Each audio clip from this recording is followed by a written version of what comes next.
Friends, आज हम आए हैं कोल्हापुर से लगभग 50 किलोमीटर की दूरी पर स्थित पळसंबे गांव। कोल्हापुर गगनबावड़ा रूट पर कोल्हापुर शहर से लगभग 50 किलोमीटर की दूरी पर यह पळसंबा गांव है। पळसंबा गांव पहुंचने पर यहां रामलिंग देवस्थान का बोर्ड लगा हुआ है और इस बोर्ड से बस 50 कदम की दूरी पर ही बाईं तरफ से लगभग 3 किलोमीटर अंदर हमें इस देवस्थान तक चलना है और ये सड़क इस गुफा के पास आकर ख़त्म हो जाती है। पहाड़ों के बीच में दुर्गम स्थान पर बसा हुआ ये एक मंदिर है। यहाँ पर प्राचीन गुफा है, प्राचीन शिवलिंग है, अति प्राचीन कुछ मंदिर हैं।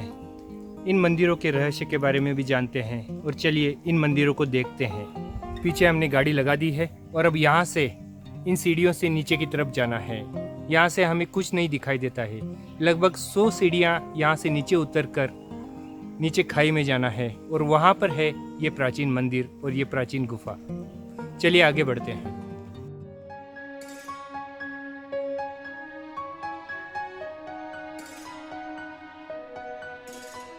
इस गुफा और मंदिरों तक पहुँचने का रास्ता मुश्किल नहीं है। लगभग 100 सीढ़ियाँ नीचे उतरकर आप आसानी से यहाँ तक पहुँच सकते हैं।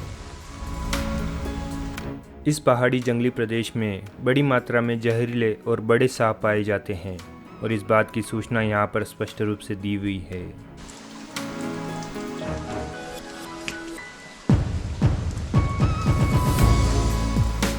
घाटी में नीचे उतरते ही सबसे पहले हाल ही के वर्षों में बनाई हुई एक बड़ी सी चट्टान पर चरण पादुकाएं नजर आती है।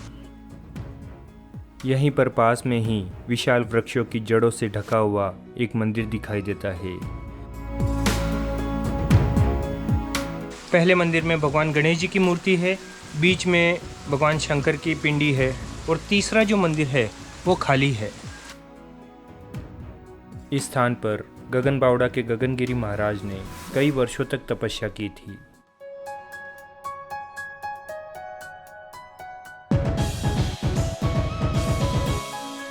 अब यहाँ पर जो गुफा है, इस गुफा के अंदर चलते हैं और इसमें 12 ज्योतिर्लिंग दर्शाए गए हैं और गुफा के मध्य में एक बड़ा शिवलिंग है। चलिए इनके दर्शन करते हैं।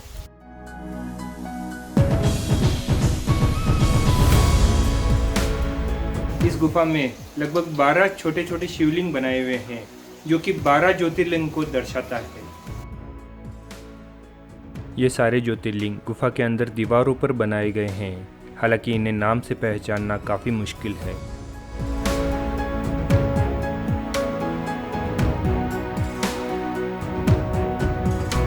आगे बढ़ने पर गुफा में एक बड़े शिवलिंग के दर्शन होते हैं। यहाँ पर शिवलिंग के ऊपर गुफा में एक प्राकृतिक रूप से छेद बना हुआ है जहाँ से सूर्य किरण हमेशा शिवलिंग पर पड़ती है और बारिश के दिनों में यहीं से पानी गिरकर भगवान शंकर का जलाभिषेक भी होता रहता है।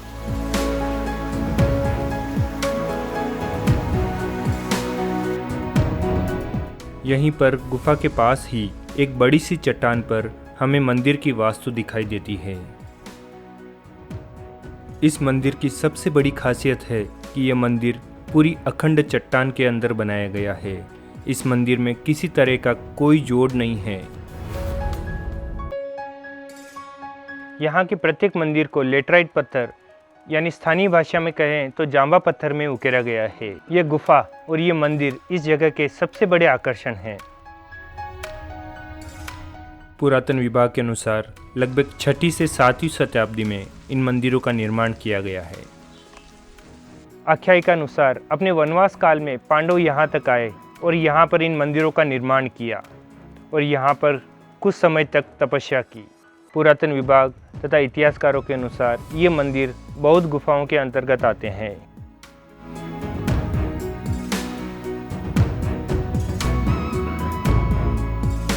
इन मंदिरों के अंदर किसी भी तरह के कोई भी देवी देवताओं की मूर्तियां नहीं हैं, यानी इन मंदिरों का निर्माण ध्यान तथा तपस्या करने के लिए किया गया था। पळसंबे के ये मंदिर और ये गुफाएं अत्यंत शांत जगह पर है। यहाँ पर कोई भी तरह का शोर शराबा नहीं है। पशु पक्षियों के सिवा यहाँ किसी चीज़ की आवाज़ नहीं आती है।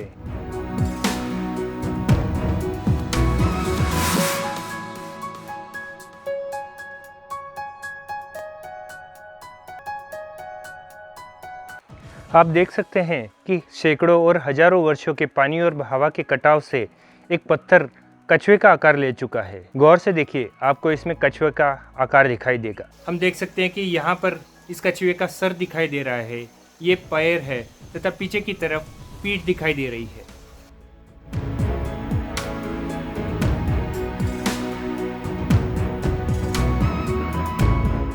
इस जगह की एक बहुत ही बढ़िया बात है, यहाँ पर मुझे आए हुए काफ़ी देर हो चुकी है और एक जैसे हम विसल बजाते हैं उस तरह से एक बर्ड की आवाज़ यहाँ पर सुनाई दे रही है।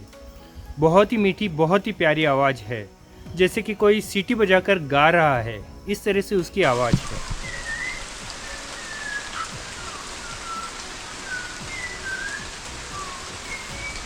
यहाँ पर ऊपर की तरफ 2 प्राचीन मंदिर है, इन मंदिरों की तरफ चलते हैं अब।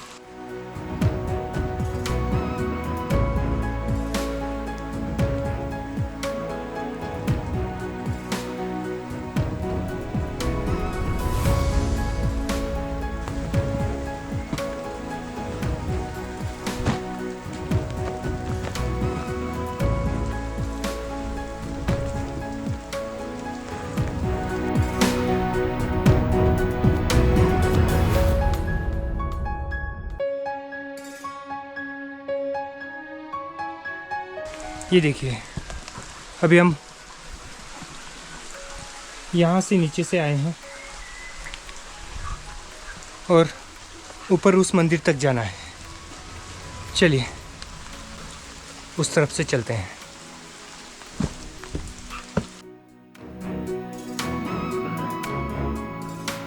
यहाँ पर झाड़ियाँ बहुत ज़्यादा है, बारिश चल रही है, इस वजह से बहुत तकलीफ हो रही है।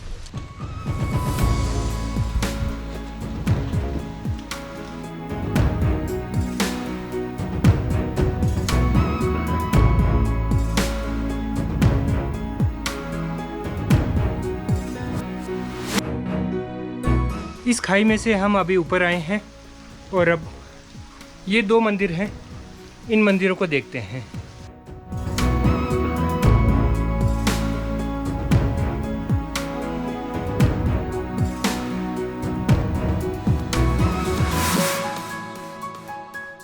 यहाँ पर आप देखेंगे इस मंदिर को भी पूरी तरह से चट्टान को काट कर ही बनाया गया है।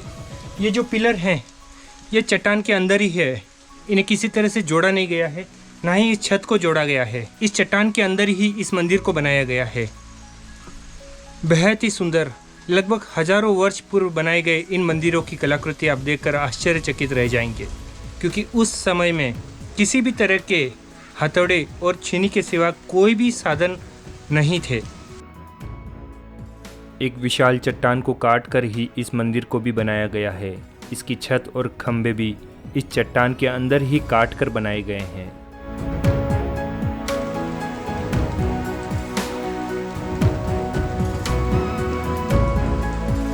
इस वास्तु की सबसे बड़ी खासियत है कि इसके चारों तरफ दरवाजे हैं। आप किसी भी दिशा से इस वास्तु के अंदर जा सकते हैं। इसे हम मंदिर भी कह सकते हैं, या रहने की जगह या तपस्या की जगह भी कह सकते हैं, ध्यान करने की जगह भी इसे हम कह सकते हैं।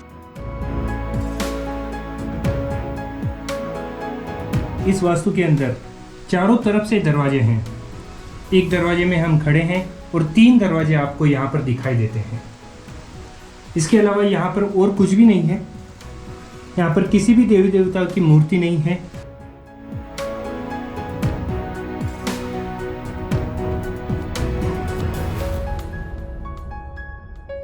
बारिश आ रही है, लेकिन हमें अपना काम करना है। इसी वास्तु के पास में ही ये एक और मंदिर कहे या घर कहे हैं। चलिए इसके अंदर देखते हैं कैसे क्या है ये।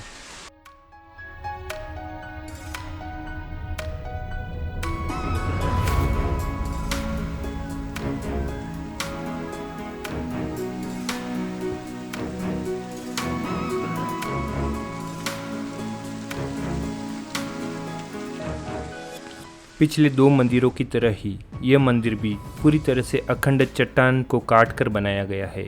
इसमें किसी तरह का कहीं जोड़ नहीं है।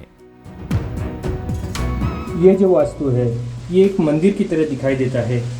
ये जो है इस मंदिर का सभा मंडप है और ये है इस मंदिर का गर्भगृह। क्योंकि यहाँ पर एक चबूतरा बनाया हुआ है जहाँ पर शायद किसी देवी देवताओं की मूर्ति रह सकती है, लेकिन फिलहाल कुछ भी नहीं है यहाँ पर। ये मंदिर चारों तरफ से विशाल चट्टान और घने जंगलों से घिरे हुए हैं। बारिश के सीजन में तो यहाँ पहुँचना बहुत ही ज़्यादा मुश्किल है। कहा जाता है कि आज से सैकड़ों और हजारों वर्ष पूर्व तक कोंकण प्रदेश में जाने का ये एक महामार्ग था और इसी महामार्ग में इन वास्तुओं और मंदिरों का निर्माण किया गया था। कालवश ये मार्ग बंद हो गए और ये जगह वीरान हो गई।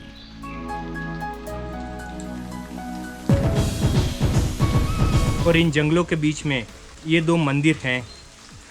एक वास्तु मंदिर की तरह दिखाई देती है, इसके अंदर चबूतरा भी है जिस पर शायद कोई देवी देवताओं की मूर्ति भी रही होगी, लेकिन अभी फ़िलहाल कुछ नहीं है। और दूसरी जो वास्तु है उसके चारों तरफ से दरवाजे हैं।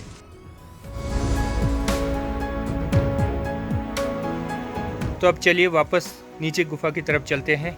नीचे उतरने का रास्ता बहुत ज़्यादा कठिन है क्योंकि फिसलन बहुत ज़्यादा है और बारिश लगातार बरस रही है। चलिए अब नीचे की तरफ चलते हैं।